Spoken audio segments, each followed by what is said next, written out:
అదృశ్యమైన ముగ్గురు చిన్నారులు చెరువులో శవమై తేలిన ఘటన కామారెడ్డిలో కలకలం రేపుతుంది. నిన్న కామారెడ్డి పట్టణంలోని ఆర్బీ నగర్ కాలనీలో అదృశ్యమైన ముగ్గురు చిన్నారుల మృతదేహాలు చెరువులో లభించడంతో కుటుంబంలో విషాదం చోటు చేసుకుంది. కన్న తండ్రే పిల్లలను చంపినట్లు స్థానికులు తెలియజేస్తున్నారు. సంఘటన స్థలానికి చేరుకున్న పోలీసులు కేసు నమోదు చేసి దర్యాప్తు కొనసాగిస్తున్నారు. పూర్తి వివరాలకు ఇంకా పోలీసులు వెల్లడించలేదు. 12కి ఫోన్ చేసిండు నన్ను. మా ఆయననే చేసిండు. పిల్లలు చూసినావా అంటే నేను ఎక్కడి నుంచి చూస్తాను, నేను పనికి పోయినా పిల్లలు ఆడ మా పిన్ని వాళ్ళ ఇంటికాడనే ఉన్నారు. మా చెల్లె ఉంది కదా, చూస్తారు ఆడనే ఉన్నారు. నేను అన్నం వండిపోయినా, రొట్టెలు కూడా చేసిన, వచ్చి సాగు తిను వాడుకో అని చెప్పిన. చెప్తే సరే తింటాడని చెప్పిండు. మా పిల్లని నాకు అందుకు చెప్పిండు కావచ్చు, తీసుకుపోయిండు, ఏం చేసిండో కానీ నాకు అంత చెప్పలేదు. ఏం గొడవ కాలేదు, ఏం కాలేదు. మాదేదు నేను పొద్దున లేపిన, పోతే ఆటోకి పోవా అంటే సరే పోతా, ఛార్జింగ్ అయిపోయిందంటే ఇక బోర్డులు ఏం లేదు, గొడవలు కూడా కాలేదు. పిల్లని వస్తారు కూడా, డాడీ ఫోన్ కావాలంటే ఇచ్చే కదా చూసుకొని, మళ్ళీ టీవీ కూడా రీఛార్జ్ అయిపోయింది కదా, రంజాన్ పండుగ ఉందని వేయలేదు కదా, ఇచ్చే అంటే సరే బిడ్డ తీసుకొని ఛార్జింగ్ పెట్టు అని చెప్పిండు. అంతే, రాత్రి కూడా ఏం చెప్పలేదు. ఇప్పుడు ఈ ఘాటు ఇంత పెద్ద దారుణానికి ఒడిగట్టిండు అంటే ఇంత పెద్ద కథ చేసిండు, మీరు ఎట్లా అంటే మీ బాధ ఎట్లా? బాధ ఎట్లా అంటే సార్, ఇప్పుడు మీ తల్లి నా పిల్లలు పోయింది కదా సార్, ఆయనకేంది సార్, వాళ్ళు వచ్చి చంపేసిండు కదా సార్, నా పిల్లలు పోయింది కదా, నేను ఎట్లా బతకాలి సార్?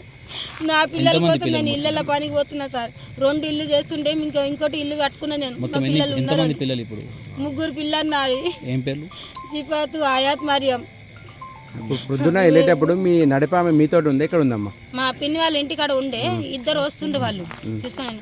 మరియంకు చూసిండు, చిన్నమ్మకు చూసి నాని అమ్మమ్మ ఇక మా డాడీ వచ్చిండు కదా, నేను పోతా అంటే పోతున్నా ఎందుకు కూసో అని చెప్పిండట మా పిన్ని వాళ్ళు.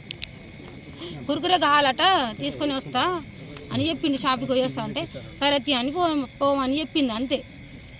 ఏమైనా ప్రాబ్లమ్స్ ఉన్నాయమ్మా? ఫైనాన్స్ ప్రాబ్లం గిట్ట ఏం లేదు. ఏం ఫైనాన్స్ లేదు అంటే ఫోన్ పైన లోన్ తీసుకున్నాం కానీ నాకే వస్తుంది ఆ ఫోన్ కూడా, ఆయనకి రాదు. ఆయన మాట్లాడదు అస్సలకి.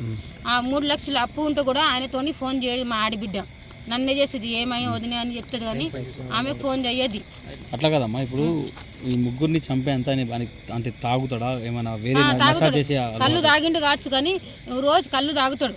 ఎందుకు అబద్ధం చెప్పాలి సార్? కళ్ళు తాగుతాడు కానీ ఇప్పుడు ఏం తాగిండో నాకు తెలియదు సార్. నేను పనికి పోయినా, నాకు పిల్లలు లేరు అంటే నేను దబదబ ఉరికొచ్చిన, ఆడ సగం పని చేసిన, బాసలు కూడా దొమ్మలే, దబదబ ఉరికొచ్చిన, చూస్తే ఆడలేదు. ఎంత తాగినా చిన్న పిల్ల సొంత పిల్లల్ని చంపేంత కోపం ఏముంది? ఎందుకు వచ్చింది ఆయన కోపం?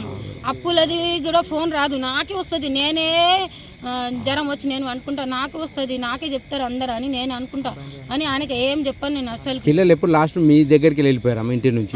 10 बजे गए, सुबह में 10 बजे नानी के पास जातू बोलते ठीक है बेटा, रोटी खा के गए मेरे बच्चे।